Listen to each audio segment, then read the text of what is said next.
आज हम हिंदी व्याकरण के अंतर्गत छंद में मात्रिक छंदों में दोहा, चौपाई, सोठा, रोला और वर्णिक छंद के अंतर्गत सवैया और कवित्व छंद के बारे में अध्ययन करेंगे। इसमें सबसे पहले देखिए चौपाई छंद। यह एक सममात्रिक छंद है। इसमें कुल चरणों की संख्या 4 होती है। हम इसे इस तरह से भी बोल सकते हैं कि यह एक मात्रिक छंद है और इसमें चरणों की संख्या 4 होती है। प्रत्येक चरण में 16-16 मात्राएं होती है। कुल मिलाकर इस में 64 मात्राएं होती है और किसी भी चरण के अंत में लघु या गुरु इकलौती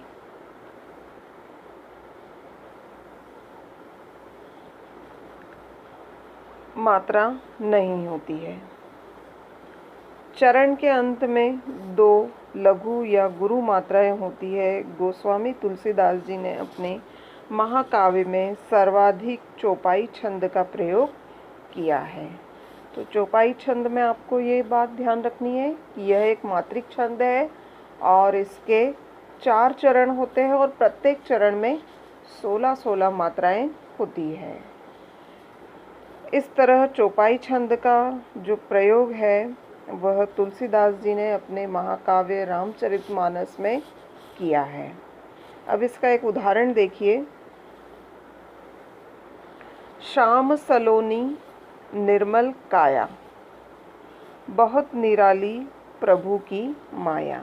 अब यहाँ पर जैसे हमने बताया था ना कि छोटी मात्रा के लिए हम इस चिन्ह का प्रयोग करेंगे और बड़ी मात्रा के लिए हम गुरु वर्ण का प्रयोग करेंगे, है ना।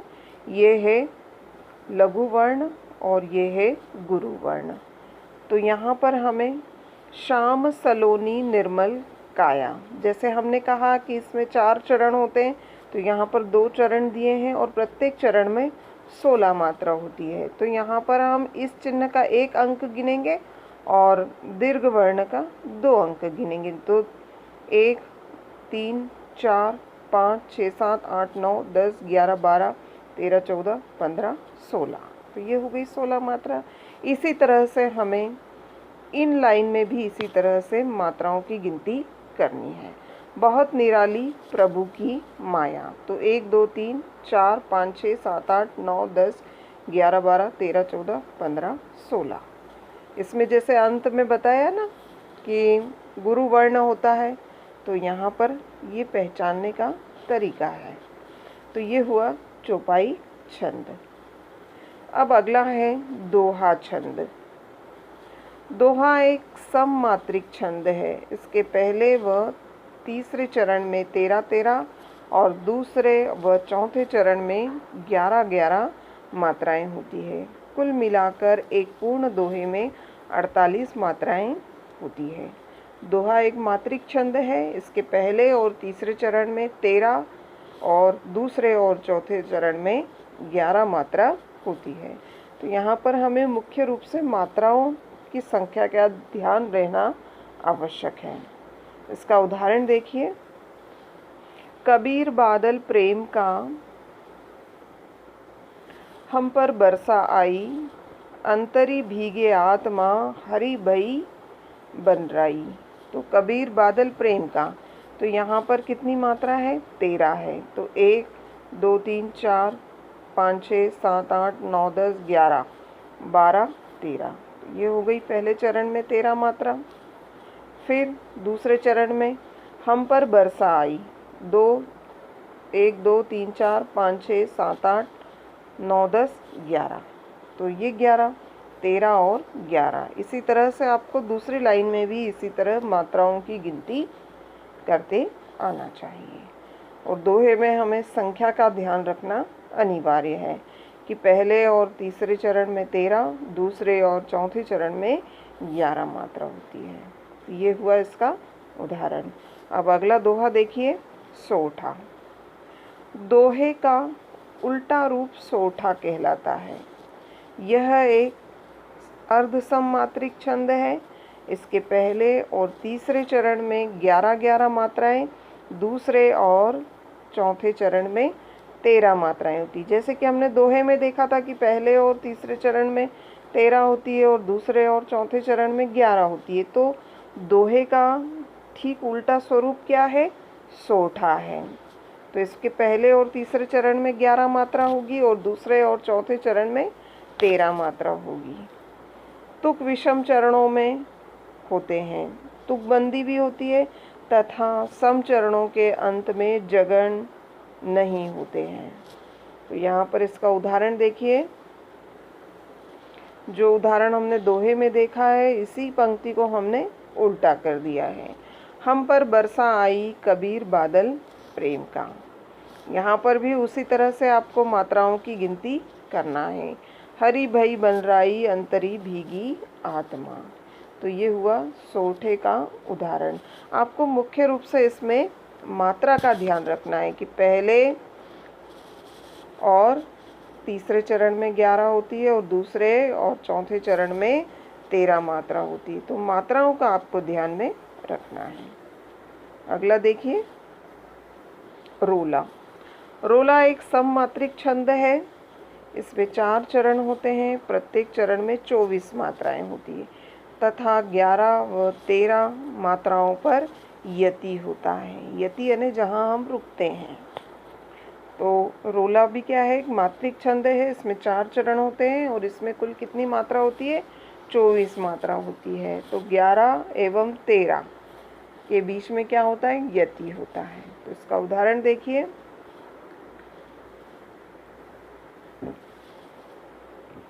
हे देवी यह नियम, हे देवी यह नियम सृष्टि में सदा अटल है।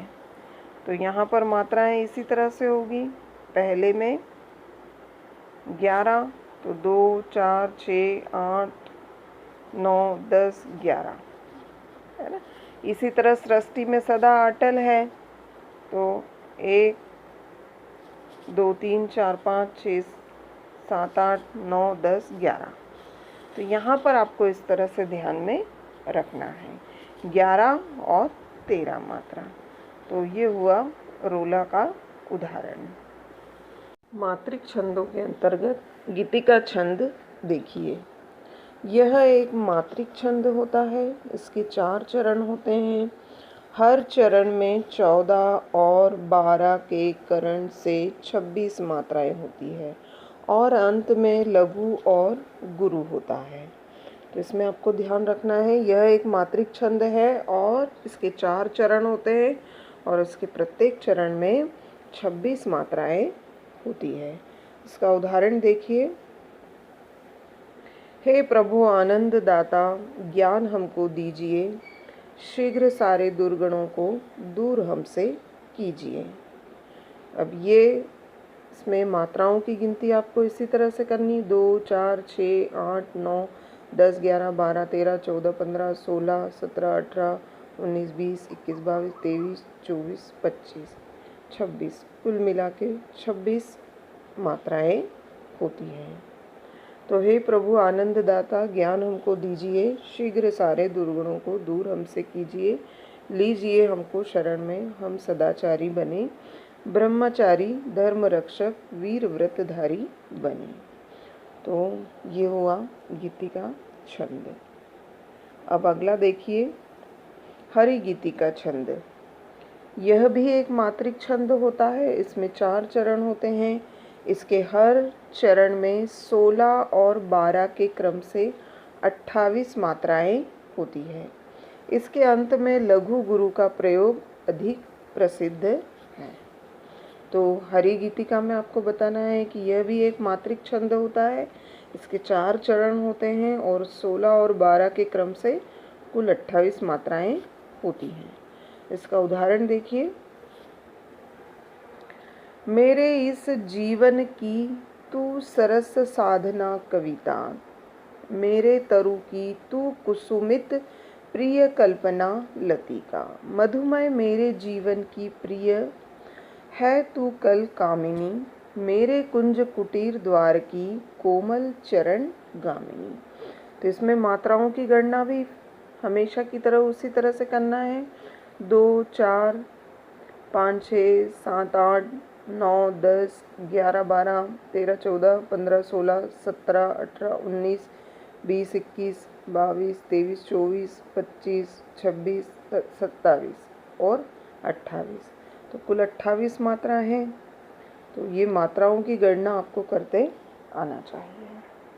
तो ये हुआ हरि गीतिका का उदाहरण। अब अगला देखिए, उल्लाला छंद।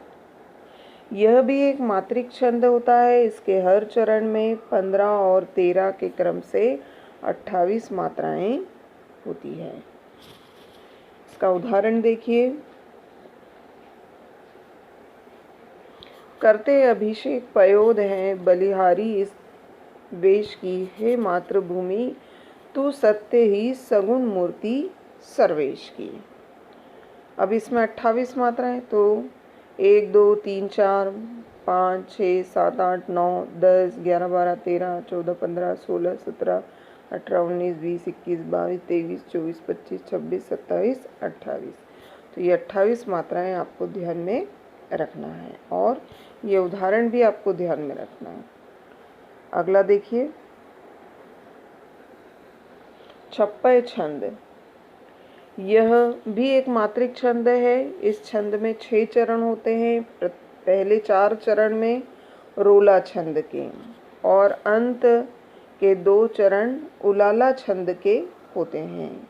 अर्थात यह छंद रोला और उल्लाला छंद से मिलकर बना होता है। कई बार इस तरह से भी प्रश्न आ जाता है कि वह कौन सा छंद है जो रोला और उल्लाला से मिलकर बना होता है।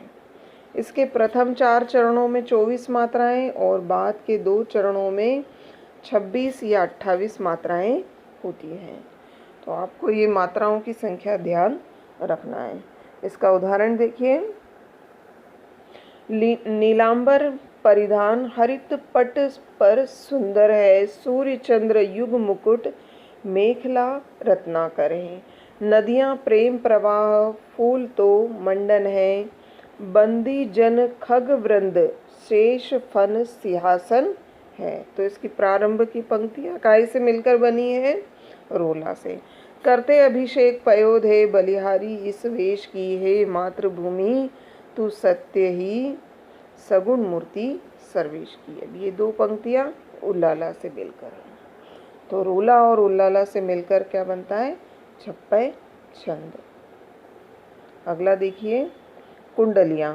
यह भी एक मात्रिक छंद है और जिस छंद में प्रारंभ में 2 चरण दोहा के और अंत की 4 चरण उल्लाला की हो वह कुंडलिया कहलाता है।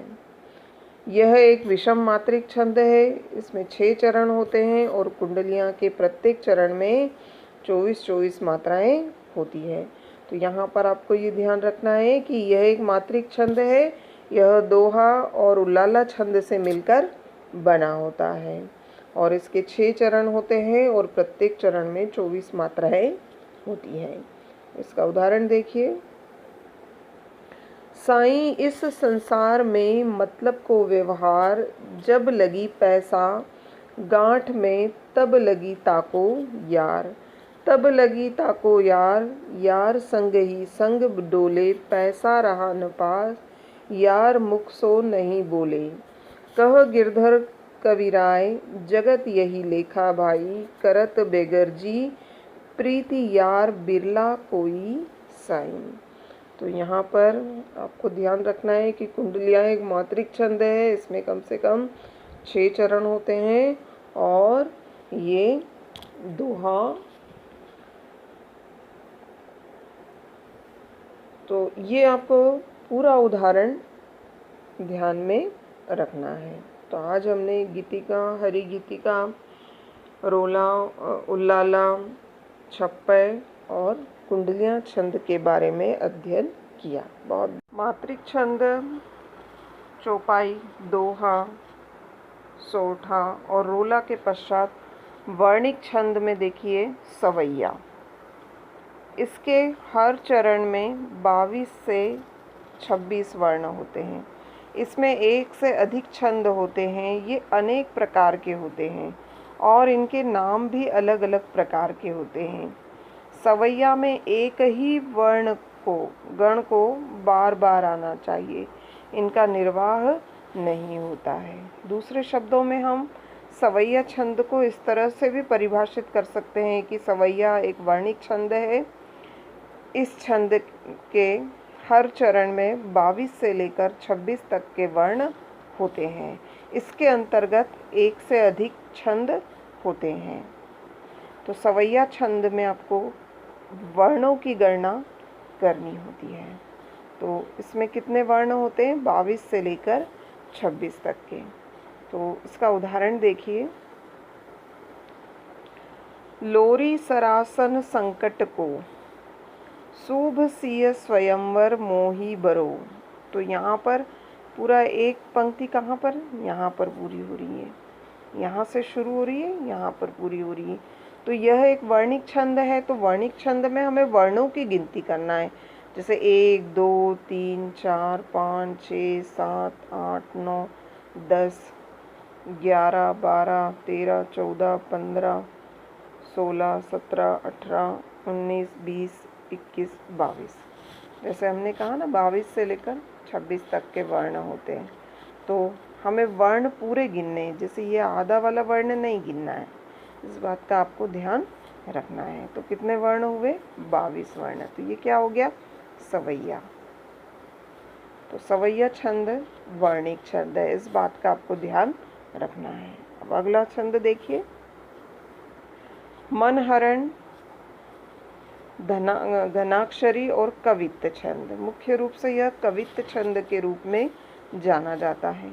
यह एक वर्णिक समछंद होता है। इसके हर चरण में 31 से लेकर 33 वर्ण होते हैं और अंत में 3 लघु होते हैं, यानी छोटी मात्रा।